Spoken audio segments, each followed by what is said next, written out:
जी, ये हमारे पास लंग है जी, टोपोग्राफी ऑफ लंग्स।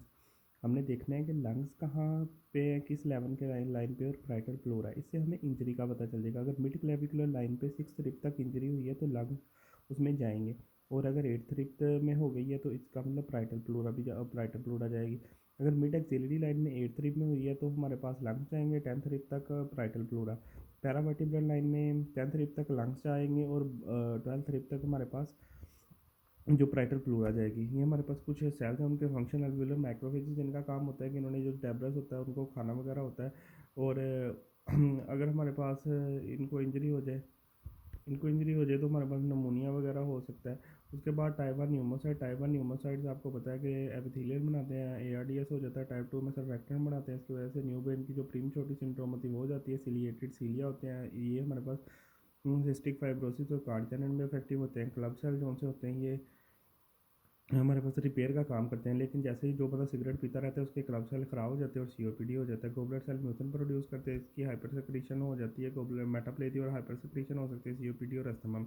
फाइब्रोब्लास्ट ज़्यादा काम करते हैं तो फाइब्रोसिस करा देते हैं, कम काम करते हैं तो एम्फीसीमा करवा देते हैं। सिकल सेल में हमारे पास जब हीमोलिसिस होती है तो नाइट्रिक ऑक्साइड कम हो जाता है, जिसकी वजह से हमारे पास एंडोथेलियल डैमेज होती है। इंटरमिनल हाइपरप्लेजिया, मिडल हाइपरट्रोफी और पल्मोनरी हाइपरटेंशन होती है, जो कि अल्टीमेटली राइट हार्ट फेलियर करवा देती है हमारे पास। उसके अलावा ये 3 चीज़ें हैं, ये हमारे पास है जी, शंट, नॉर्मल और डेड स्पेट। नॉर्मल ये होता है कि जहाँ पे हवा आ रही वहाँ पे ब्लड एक्सचेंज हो जा रहा है। शंट ये है कि जहाँ पे हमारे पास ब्लड तो आ रहा है लेकिन वहाँ पे हवा नहीं आ रही। जब वी क्यू रेशो हम देखेंगे तो क्यू तो है लेकिन वी नहीं है। जब वेंटिलेशन ही नहीं होगी तो ज़ीरो, तो होल वैल्यू ज़ीरो, तो पीछे की तरफ चला जाएगा। जैसा कि हमारे पास नमूनिया डीमा ARDS में होता है। उसके अलावा डेड स्पेस वेंटिलेशन में ऐसे होगा कि जो हमारे पास डेड स्पेस वेंटिलेशन में ये होगा कि ये हमारे पास जो है ना ब्लड हवा, जैसे ट्रेकिया भी एक डेड स्पेस है ना, हवा आ रही होगी लेकिन ब्लड नहीं जा रहा होगा, जैसे कि पल्मोनरी एम्बोलिज्म या फिर AV शंट हो गया। तो जिसकी वजह से हमारे पास जो सा वी क्यू में से क्यू क्या करेगा, क्यू अब जो सा ब्लड फ्लो है वो तो आ ही नहीं रहा। Q zero something over zero approaches to infinity. हमारे पास वेंटिलेटर की कुछ सेटिंग है तो वो हमने कैसे कैसे करनी है वो मैं आपको बताता हूँ।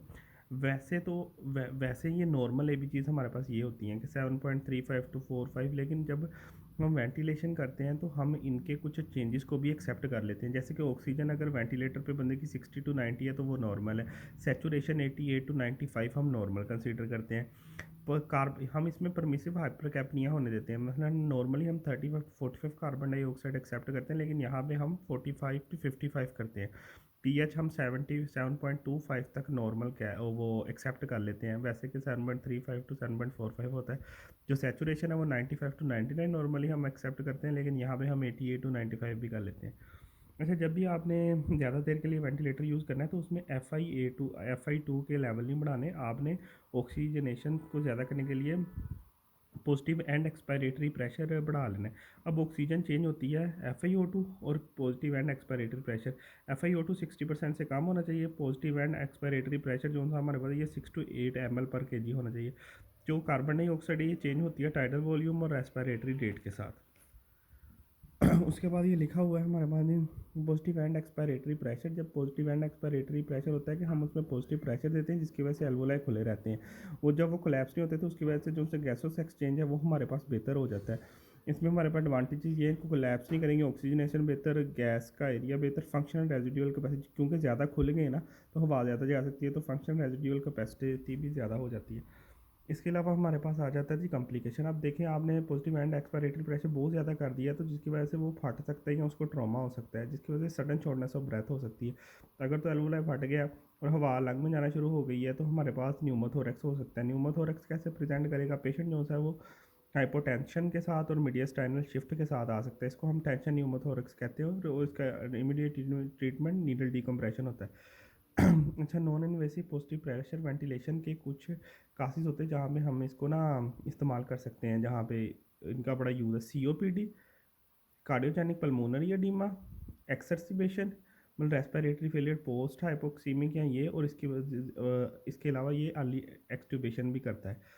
जब भी किसी चीज़ ने अरेस्ट हो जाना है ना या बहुत ज़्यादा ख़राब हो जाना है तो तब आपने नहीं ये करनी। अब देखो कार्डियक अरेस्ट में बंदा है, क्या फ़ायदा मुंह पे मास्क लगा हुआ, रेस्पिरेटरी अरेस्ट में कोई फ़ायदा नहीं। एसिडोसिस 7.25 से ज़्यादा होगी और 7.1 से पीएच कम होगी, कोई फ़ायदा नहीं। ARDS है जो पेशेंट को जल्दी जल्दी सारा कुछ हो रहा हो ना, बाहर में आप जो मर्ज़ी कर जाओ लेकिन अंदर ही इंजरी लंग्स को बहुत ज़्यादा हो गई है। इसके अलावा हमने एन्सेफेलोपैथी के पेशेंट्स को और एरिथमिया के पेशेंट को, जीआईटी ब्लीड के पेशेंट को पॉजिटिव प्रेशर वेंटिलेशन नहीं करनी होती। अब कोई पेशेंट है जो कि अनकोऑपरेटिव है या इनएबिलिटी टू प्रोटेक्ट एयरवे, उसमें भी नहीं करनी। मैकेनिकल इशू में है कि हमने कोई सर्जरी की है, वहाँ पे कोई फॉरेन बॉडी या अपर एयरवे ऑब्स्ट्रक्शन है, तो फिर भी नहीं करनी। अगर पेशेंट हमारे पास कोमा पे है या हमारे पास एयरवे को प्रोटेक्ट नहीं कर सकता, तो इंटूबेशन करनी है आपने। Non invasive positive pressure ventilation नहीं करनी, नहीं करनी। पॉजिटिव प्रेशर वेंटिलेशन जो है वो इंट्राथोरेसिक प्रेशर बढ़ा देती है। अब इंट्राथोरेसिक प्रेशर बढ़ेगा जिसकी वजह से हमारे पास जो सी है वो सीवीपी में जो सा वेनस रिटर्न वो कम होगा। वेनस रिटर्न कम होगा तो राइट वेंट्रिकल का जो सा है वो हमारे पास प्री लोड कम होगा। अब आफ्टर लोड इसका ज़्यादा होगा क्योंकि जो सी हमारे पास पॉजिटिव प्रेशर वेंटिलेशन है वो पल्मोनरी कैपिलरीज पे प्रेशर बनाती है, और जिसकी वजह से हमारे पास अल्टीमेटली लेफ्ट हार्ट का आउटपुट कम होगा और पेशेंट को हाइपोटेंशन होगी। ठीक है।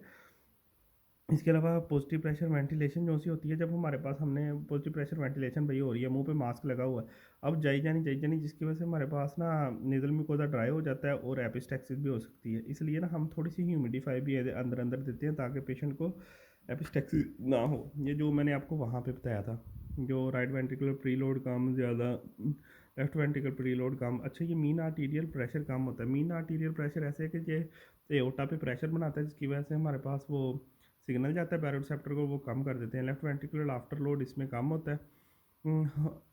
और लेफ्ट वेंट्रिकल की जो सी है परफॉर्म, अब ये देखें आप ना कि यहाँ पे ये मैंने आपको वहाँ पे समझा दिया था। मीन आर्टीरियल प्रेशर बैरोरिसेप्टर की वजह से कम हुआ। ये ट्रांसम्यूरल प्रेशर ग्रेडियंट जो सा होता है, ये प्लूरल, ये हमारे पास प्लूरल प्रेशर क्योंकि पॉजिटिव है तो वो उसको हेल्प करेगा ऐसे कॉन्ट्रैक्ट करने में, जिसकी वजह से लेफ्ट वेंट्रिकल जो सा है आफ्टर लोड है वो कम हो जाएगा। ठीक है। उसके बाद लेफ्ट वेंट्रिकल की परफॉर्मेंस अच्छी, जिसकी वजह से हमारे पास एंड ऑर्गन और कार्डियक आउटपुट अच्छा। अब यहाँ पे प्री लोड तो कम हुआ है लेकिन आफ्टर लोड उससे भी ज़्यादा कम हुआ है, जिसकी वजह से उसका सिस्टोलिक प्रेशर इतना अच्छा बन गया है कि वो हमारे पास ऑक्सीजनेशन ऑर्गन्स को दे पा रहा है।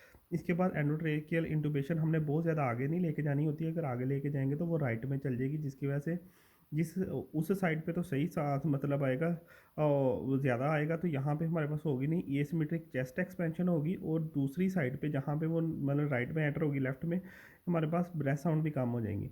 क्राइटेरिया एक्सटूबेशन का ये होता है कि पीएच 7.25 से ज़्यादा हो, ऑक्सीजनेशन हो मिनिमम सपोर्ट के साथ, मतलब पल्मोनरी एक्सपायरेटरी प्रेशर 5 से कम और FiO2 40 से कम, फिर भी वो मेंटेन कर रहा है। उसके अलावा पेशेंट जो सा मेंटली जो सा वो अलर्ट हो, और खुद सांस अंदर ले जाने की कोशिश कर रहा हो। लेकिन जब भी ऐसे पेशेंट होते हैं हम उसको स्पॉन्टेनियस ब्रीथिंग ट्रायल देते हैं कि पेशेंट पे वेंटिलेटर पे ही लगते हैं लेकिन वेंटिलेटर को बंद कर देते हैं। और उसमें भी हमने एक क्राइटेरिया बनाया हुआ है, रैपिड शैलो ब्रीथिंग इंडेक्स। इसमें होता है कि रेस्पिरेटरी रेट को हम टाइडल वॉल्यूम के साथ डिवाइड कर देंगे। रेस्पिरेटरी रेट बहुत ज़्यादा है, 105 से ज़्यादा है, तो रैपिड शैलो ब्रीथिंग इंडेक्स 105 से ज़्यादा है, तो हमारे पास पेशेंट जो है वो वेंटिलेटर के बगैर सर्वाइव करना बहुत मुश्किल है। जब भी हमें इंटूबेशन चाहिए हो ना 7 दिन से ज़्यादा, तो हम एंडोट्रेकियल ट्यूब नहीं डाली रखते, क्योंकि ट्रेकियल स्टीनोसिस और ट्रेकिया वो जो सा है इसकी रिंग्स को वो लूज़ कर देता है, इसलिए हम ट्रेकियोस्मी परफॉर्म कर देते हैं। मैकेनिकल वेंटिलेशन की वजह से हमारे पास रेस्पिरेटरी मसल की एट्रोफी भी हो सकती है, इसलिए हम पेशेंट को जो सा कफिंग और फिजियोथेरेपी कराते रहते हैं ताकि उसके मसल्स ख़राब ना हो। एस्थमा, इसमें टोटल लंग कैपेसिटी, इसमें एस्थमा का ज़्यादातर पैटर्न जो सा है वो वो ऑब्स्ट्रक्टिव ही होगा, लेकिन डिफ्यूज़ लंग कैपेसिटी आपको पता है नॉर्मल होगी। सीओपीडी में कम होगी। इंटरस्टिशियल लंग डिजीज़ में टोटल, क्योंकि रिस्ट्रिक्टिव डिजीज़ है, सेम फीचर होंगे, डीएलसीओ कम होगा। पल्मोनरी हाइपरटेंशन में टोटल लंग कैपेसिटी और एफईवी1 दोनों नॉर्मल होंगे, लेकिन डिफ्यूज़ लंग कार्बन मोनोऑक्साइड जो वो डिफ्यूजन है वो कम होगी है, मुझे भी नहीं पता क्यों कम होगी। रिस्ट्रिक्टिव चेस्ट वॉल डिजीज़ जो सी है इसमें टोटल लंग कैपेसिटी कम होगी, बाकी दोनों चीज़ें नॉर्मल होंगी। उसके अलावा यहाँ पे हमारे पास कुछ है कि ऑस्कल्टेशन पे क्या फाइंडिंग मिलती हैं। कंसोलिडेशन में breath sound increase, tactile fremitus increase, बाकी हर जगह टेक्टाइल फ्रेमिटस और ब्रेथ साउंड जो से हैं वो डिक्रीज ही होते हैं। उसके अलावा एक्लेक्टेसिस, और एक्लेक्टेसिस में हमारे पास टू वर्ड द साइड होता है ट्रेकिया डेविएट टेंशन। न्यूमोथोरेक्स में वो प्लोरल फ्यूजन में अवे फ्रॉम द साइड होता है। नाइस्थेनिया क्राइसिस का पेशेंट अगर हमारे पास इन्फेक्शन डिस्चार्ज बर्थ के साथ आया है तो हमारे पास ओरोफ्रिनियल वीकनेस के साइन हो जाते हैं। अब ये है कि हमने इन्वेस्टिगेशन कौन कौन सी करवानी है और उसका क्या क्या फ़ायदा है। स्पायरोमीट्री आपको पता है पल्मोनरी फंक्शन टेस्ट करने के लिए सबसे ज़्यादा, लेकिन हम अनस्टेबल पेशेंट में नहीं कर सकते। पीक फ्लोमीट्री है, ये भी हमें उसकी असेसमेंट करती है कि कैसा लंग का फंक्शन है। उसके बाद चेस्ट एक्सरे पे हम जो भी फ्लूड, लंग की पैथोलॉजी, बोन की पैथोलॉजी और उसके अलावा हार्ट का साइज़ देख लेते हैं। सिटी पे भी सेम ही हम चीज़ें देखते हैं। पल्स ऑक्सीमीटर पे हम ऑक्सीजनेशन देख लेते हैं फिंगर टिप पे। लेकिन हमने अगर एक्सट्रीमिटी कोल्ड या मूविंग करी हो तो फिर ये सही नहीं देता। ए बी चीज़ पे हम वही पीएच मेजर कर लेते हैं, लेकिन हमारे पास ब्लीडिंग और थ्रोम्बोसिस का इसमें रिस्क होता है। फंक्शनल वाइटल कैपेसिटी कौन सी होती है, फंक्शनल वाइटल कैपेसिटी कौन सी होती है, ये गोल्ड स्टैंडर्ड है वेंटिलेशन को असेस करने के लिए। अगर ये 20 ml/kg से कम होगी तो इसका मतलब है कि पेशेंट रेस्पिरेटरी फेलियर में जा रहा है। FVC is the gold standard. Capnography है, कैप्नोग्राफी का कोई इतना मुझे आइडिया नहीं है, ये मैं बाद में पढ़ के दूसरे पार्ट में करवा दूँगा। हाइपरकैपनिया की क्या वजह हो सकती है, या तो सेंट्रल रेस्पिरेटरी नहीं आ रहा, या मसल नहीं सही तरह काम करे, उसके बाद यहाँ तो लंग की फाइब्रोसिस हुई है, या फिर हमारे पास पेशेंट COPD का है कि एयरवे ऑब्स्ट्रक्शन है जिसमें COPD में अनपेड गैस एक्सचेंज है जैसे कि पल्मोनरी डीमा, या हमारे पास पेशेंट बहुत ज़्यादा मोटा है जिसकी वजह से उसकी जो सा वो टोटल लंग कैपेसिटी कम है और एक्सचेंज नहीं सही हो रहा। इसके अलावा हमारे पास positive and expiratory PAP। Peak air पे प्रेशर वो होता है कि जिस प्रेशर पे हम लंग जो है वो टाइडल वॉल्यूम अपना अचीव कर लेता है। ये रेजिस्टिव प्रेशर और प्लेट्यू प्रेशर के इक्वल होता है, मतलब इन दोनों के प्लस के इक्वल होता है। अब रेजिस्टिव प्रेशर वो है जो हमारे पास जिसकी वजह से रेजिस्टेंस आ रही है, और प्लेट्यू प्रेशर वो है कि जो हमारे पास कंप्लायंस ऑफ लंग पे डिपेंड करता है। प्लेट्यू प्रेशर हम इंस्पायरेटरी होल्ड पे चेक करते हैं, ठीक है। अगर हमारे पास कोई ऐसी डिजीज़ है जिसमें कंप्लायंस जो सी है वो कम हो रही है तो उसमें हमारे पास प्लेट्यू प्रेशर जो सा वो बढ़ जाएगा। ठीक समझ रहे हैं ना मेरी बात। कंप्लाय जो प्लेट्यू प्रेशर है वो इलास्टिक प्रेशर, मतलब इलास्टिक प्रेशर ज़्यादा तो कंप्लायंस कम, और पॉजिटिव एंड एक्सपायरेटरी प्रेशर के इक्वल होता है। अब देखें पीक प्रेशर बढ़ा है, अब नॉर्मल प्लेट्यू प्रेशर कब कब रहेगा, जब हमारे पास कंप्लायंस को कुछ नहीं होगा लेकिन ऊपर रेजिस्टिव प्रेशर में कोई मसला है। ये रेजिस्टिव प्रेशर बढ़ा है, यहाँ तो कोई म्यूकस प्लग के गले में पड़ा हुआ, या एंडोट्रेकियल ट्यूब को वाइड कर लेंगे, या ब्रोंकोस्पैज़म है जिसकी वजह से उसको रेजिस्टिव प्रेशर ज़्यादा, हमें प्रेशर ज़्यादा चाहिए अंदर तक जाने के लिए। और अगर लंग के नीचे कोई पैथोलॉजी होगी, न्यूमोथोरैक्स, पुल्मोनरी एडीमा, निमोनिया की लैक्टेसिस, या राइट मेन स्टेप इंटूबेशन, तो हमारे पास प्लेट्यू प्रेशर बढ़ेगा, ठीक है। ये देखें जी, एल्वियोलर एंड एक्सपायरेटरी प्रेशर हमारे पास एटमॉस्फेरिक प्रेशर के इक्वल होता है, मतलब एक्सपायरेशन के एंड पे जो प्रेशर होता है वो एटमॉस्फेरिक प्रेशर के इक्वल होता है। लेकिन जब हम किसी पेशेंट को पॉजिटिव एंड एक्सपायरेटरी प्रेशर दे रहे हैं तो वो जो लंग में प्रेशर होगा वो उससे बढ़ जाएगा। सही है, ये तो हमारे पास हो गया जब हम खुद दे रहे हैं। लेकिन कई डिजीज़ ऐसी होती हैं जैसे कि COPD, वो हमारे पास पूरी तरह एयर जो सी वो मुंह से एक्सपायरेशन में बाहर नहीं आती, तो इसका मतलब है कि एल्वोलाई में एयर रहेगी जिसकी वजह से एक्सपायरेटरी प्रेशर उसका बढ़ा रहेगा, ठीक है। इसको हम कहते हैं auto positive and expiratory pressure. एक तो हम खुद देते हैं ना, लेकिन क्योंकि ये पूरी हवा नहीं बाहर जा रही तो वो खुद ही जो से है वो उनका प्रेशर एटमॉस्फेरिक से ज़्यादा होता है। DLCO आपको पता है, diffuse lung carbon monoxide capacity, ये असल में हमारे पास एक्सचेंज का बताती है कि कितना एक्सचेंज कर सकती है। अब उसने एक साइड पे हमें कैपेसिटी दे दी है और दूसरी साइड पे पैटर्न दे दिए हैं। कौन सी ऐसी कंडीशन है जिसमें DLCO कम होगा, ऑब्स्ट्रक्टिव पैटर्न होगा, और एम्फीसीमा आपके दिन में आना चाहिए, restrictive pattern, interstitial lung disease, जितनी फाइब्रोजिंग डिजीज़ हैं सब में हमारे पास DLCO कम होता है और रिस्ट्रिक्टिव पैटर्न होता है। और लो DLCO और किस में होगा, पल्मोनरी पल्मोनरी एम्बोलिज्म में, अनीमिया में ब्लड ही कम है तो कैपेसिटी जो सी एक्सचेंज की आप समझ रहे हैं ना वो कम होगी। पल्मोनरी हाइपरटेंशन में भी हमारे पास कम होता है। उसके अलावा नॉर्मल DLCO किन कंडीशन में होता है, ऑब्स्ट्रक्टिव पैटर्न है लेकिन नॉर्मल DLCO है तो ये हमारे पास अस्थमा या ब्रोंकाइटिस में है। और रिस्ट्रिक्टिव पैटर्न है और नॉर्मल DLCO है। एक हमारे पास न्यूरोमस्कुलर जैसे माइस्थेनिया, या हमारे पास पेशेंट जो है वो क्या उसके मस्कुलर स्केलेटन उसको डिफॉर्मिटी है। अब DLCO इंक्रीज़ कब होता है, अस्थमा में होता है। रिस्ट्रिक्टिव पैटर्न अगर होगा और DLCO इंक्रीज़ होगा तो मॉर्बिड ओबेसिटी में। ये चीज़ याद रखना कि इंक्रीज DLCO और रिस्ट्रिक्टिव पैटर्न मॉर्बिड ओबेसिटी में होता है, और इंक्रीज DLCO और नॉर्मल स्पायरोमेट्री पॉलीसाइथीमिया क्योंकि रेड ब्लड सेल ज़्यादा, और पल्मोनरी हैमरेज में हमारे पास होगा। ये भी उन्होंने मुझे पता कि क्यों होता है, लेकिन आपने इसमें तीन चीज़ें, लो DLCO और नॉर्मल स्पायरोमेट्री, ये पल्मोनरी हाइपरटेंशन में, एनीमिया और पल्मोनरी एम्बोलिज्म में होती है, और जो इंक्रीज DLCO होता है वो हमारे पास पल्मोनरी हैमरेज और पॉलीसाइथीमिया में होता है। अब इसमें ना हाँ, आपको देखिएगा स्टेप वाइज़ ये लेके जाएगा।